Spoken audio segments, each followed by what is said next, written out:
Germany were ever evolving in the area of bomb manufacturing. They continued to push the boundaries of what their aircraft could throw at the Allies as the war dragged on. An area they were particularly interested in was a bomb capable of destroying enemy shipping. Meet the Henschel Hs 293. This would be the world's first anti-ship missile. Dropped from a Luftwaffe bomber and radio-controlled until it struck the target, this genius invention would be deployed against Allied ships during the war. But how did it perform? In today's video, we look at the Henschel 293, the German ship-killing missile of World War II.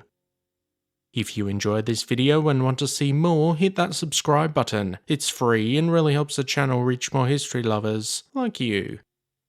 The concept for the 293 missile came to fruition in 1940. The weapon would feature a 300 kg or 650 pound warhead inside a long cylindrical shaped body. Fins on each side would aid in stability, but the real kicker for this weapon would involve its propulsion and control. A large Walter rocket motor with propellant-filled tanks was attached to the bomb underneath. When dropped from a bomber, usually a Henschel He-111 or a Dornier 217, this rocket motor would engage with about 10 seconds of thrust. It propelled the bomb towards the target and allowed for it to be dropped at much lower altitudes. The other amazing feature of this weapon was its ability to be radio-controlled by a crew member in the aircraft. The radio control link system consisted of two units. The dual-axis single joystick was fixed within the aircraft dropping the weapon. It was controlled by the crew who could use a stick to guide the weapon to the target. This used a transmitter and sent signals to the weapon. The bomb itself would pick up the signals through a receiver and follow along with the controls.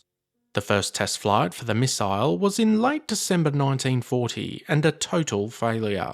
However, the next few tests were very successful and showed a lot of promise for the weapon's future. One issue raised by the bomb aimers was the difficulty visually tracking the bomb in flight. It could often get lost amongst the waves of the ocean, so a small flare was fitted to the rear to assist the crew. Following this, the weapon was put into mass production, and further testing and training allowed air crews to become more familiar with this new weapon.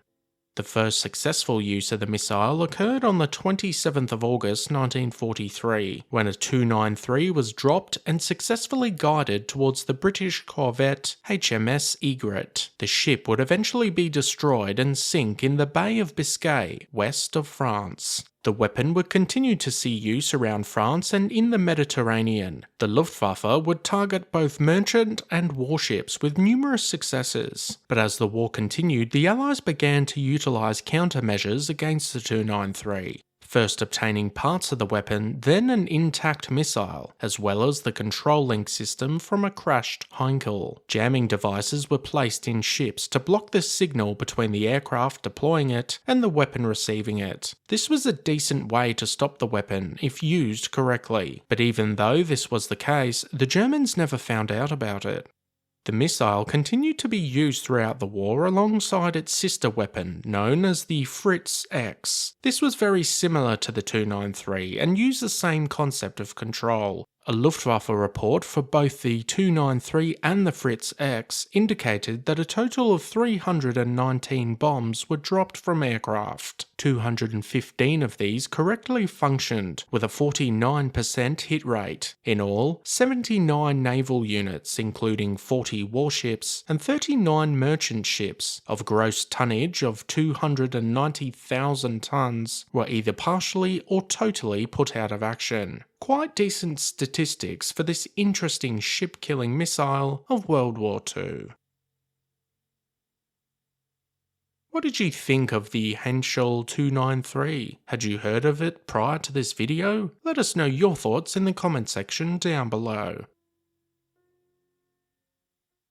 As always guys, thanks for watching. Be sure to hit that subscribe button if you want to expand your knowledge and join the growing Premier History community.